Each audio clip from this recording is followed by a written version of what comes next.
So just to do a bit of a recap, first of all, welcome to week 5 and 6. This is where we do the protein boost, and then we have some new high rocks training. But just to do a slight recap, you've done your before and after photos, obviously in phase one to get you started. You've had the protein boost. Sorry, you've had the boost where you follow the meal plan, that will bring you into your calorie deficit, and then you're going to be doing you've done your 5K per day, whether it was running or walking. Well done on that. And then you follow the Harry Hachibunmi habit where you try and basically eat slowly. You try to eat to 80% full and be more mindful with what you eat, what you choose to eat, and how you eat it. But now you're on to the protein boost, week 5 and 6. And you're going to realize that eat the past weeks where you have been following, for example, your meal plan or the Harry Hachibunmi, obviously they're finished, but the habits you have developed and what you've learned from that and experiencing that is going to carry on. And they're all going to have a domino effect, and they're all going to help each other out. Um, and at the end, you're going to realize that you've developed these habits and they actually have stuck. And you've changed your behavior around food, you've changed your mindset around food, nutrition, how to train, how to think better, pretty much, and how to be more positive and just take action and don't let excuses get in the way. That's the idea of the program.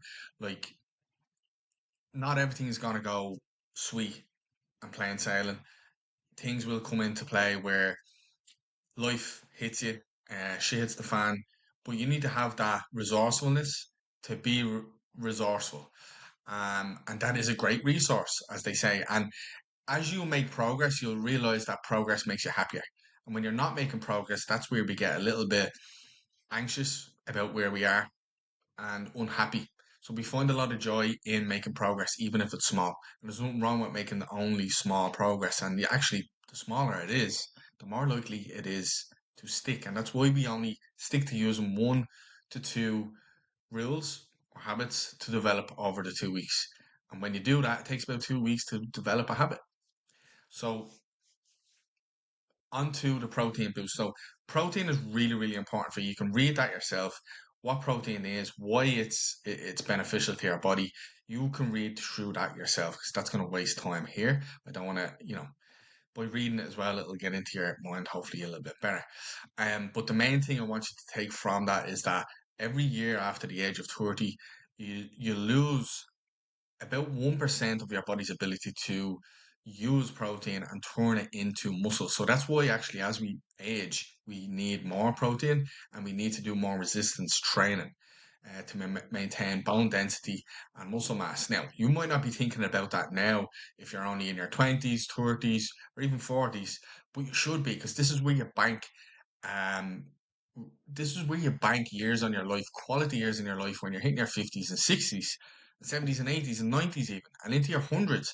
This is why you get centenarians. This is why you get people who are happy, mobile, and not falling downstairs, you know, breaking a hip or, becoming immobile and dependent on others. You need to take life by the balls and you need to take responsibility for yourself. You can't blame governments, you can't blame other people, you can't blame your situation, you can't blame your past. You have to live now and build now for your future, and enjoy the process because, things could be worse. So you have to be able to do that. So you read through the benefits of protein, and then your fitness plan as well for the next 14 days is this. It's going to be push-ups, it's going to be Romanian deadlifts, it's going to be goblet squats, and you're going to use a weight that you can handle but is challenging for you. So the last rep should be a struggle, pretty much is what that means.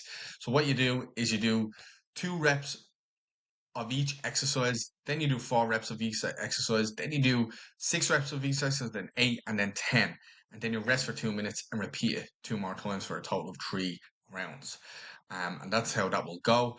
And as you do it, time yourself and try and beat yourself each time. So as you time yourself, it's a kind of a good way to push yourself and realize you're getting fitter because you're doing it in less time. So good luck for the next 2 weeks and let me know if you have any questions inside the community.